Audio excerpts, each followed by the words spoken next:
there, sir? Well, look at the mission you just accomplished with Iran. 36 hours back and forth, flawless. Every bomb hit its target. They went right down those chutes, dark at night, no moon, no nothing. Every target, every bomb went right down. They have a chute that goes right down deep into the mountain. And they shouldn't have put ventilation in, I can tell you, because we use that for our advantage. But what they did, and we had the pilots and even the people that took care of the planes, we had a whole group of people at the White House a couple of weeks ago. And, you know, I didn't realize this, but they said, we've been looking at their predecessors, and then these were the pilots. They said, we gave them beautiful medals. And I'll show you the medal. Gave them a medal just like this. See? Just like that. They were so happy. Gave a lot of them out for that. It was an incredible job. You know, we had 52 tankers. People don't realize, so that they could refuel.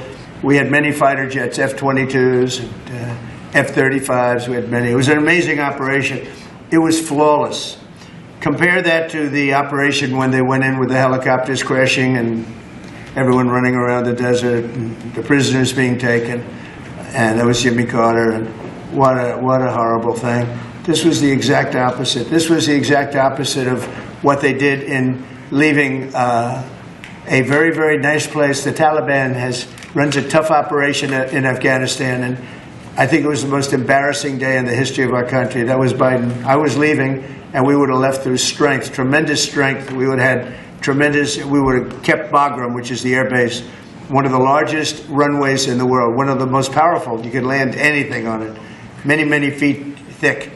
You don't build them that way anymore. You can't. But we left it, and now China's occupying that air base. This was the most incompetent administration in history, the Biden administration.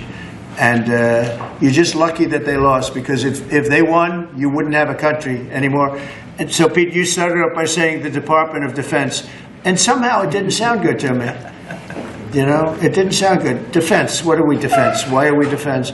So it used to be called the Department of War. And it had a stronger sound. And as you know, we won World War I, we won World War II, we won everything. Now we have a Department of Defense. We're defenders. I don't know. If you people want to, standing behind me, if you take a little vote, if you want to change it back to what it was when we used to win wars all the time, that's okay with me. All right? That's coming soon, sir. You let me know if you want to do it. I think Department of War. It just sounded bad. He said, sir, on behalf of the Department of Defense. Defense. I don't want to be defense only. We want defense, but we want offense too, if that's okay. So you'll make a decision. But, you know, as Department of War, we won everything. We won everything. And I think we're going to have to go back to that. In the meantime, I've stopped all of these wars. I've stopped them. A big one would have been India and Pakistan. But we stopped them all. We stopped 3 wars. Go to Africa. They like to say, oh, you know, let me tell you, I love black people. And I did great with the vote with the black people. But they say, he's a racist, he's a racist. I said, really? For 35 years, a war raged between Rwanda and the Republic of the Congo. And it was a vicious war. 9 million people were killed with machetes, largely. Hatchets, machetes. That went on for more than 30 years, but 34, 35 years. And I stopped it. In fact, the presidents are coming in a week or two to sign. We have the foreign ministers. It's all signed. The war stopped.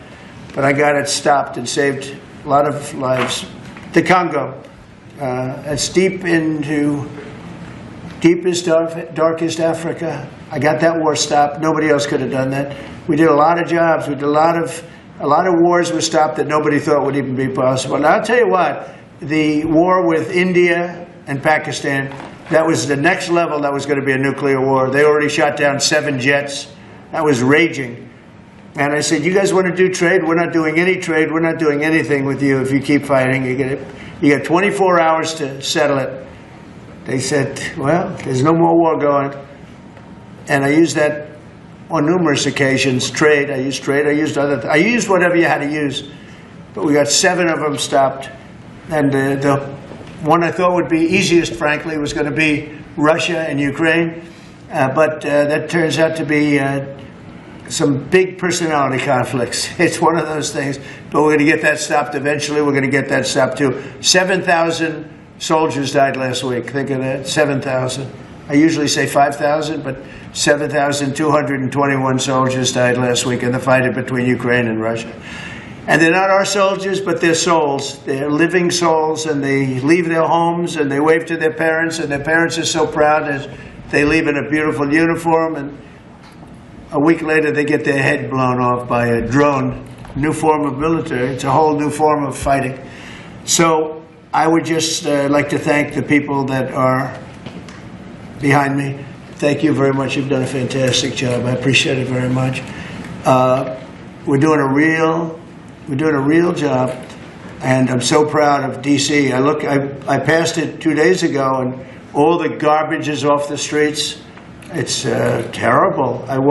I came in a month and a half ago. I'm driving down, and I see garbage all over the place. The streets were a pigsty, like I won't use the city's names, but you know what I'm talking about. There are plenty of them outside of this country and inside of this country. Baltimore is a horrible deathbed. It's a deathbed. I know Governor Moore said, oh, he wants to take a walk with me. He meant it in a derogatory tone. I said, no, I'm the President of the United States. Clean up your crime and I'll walk with you. But it's tremendous crime. But he was trying to be derogatory. He doesn't have what it takes. But he's trying to be derogatory. And I met him at the Army-Navy game. They said, oh, there's Governor Moore. He'd love to see you.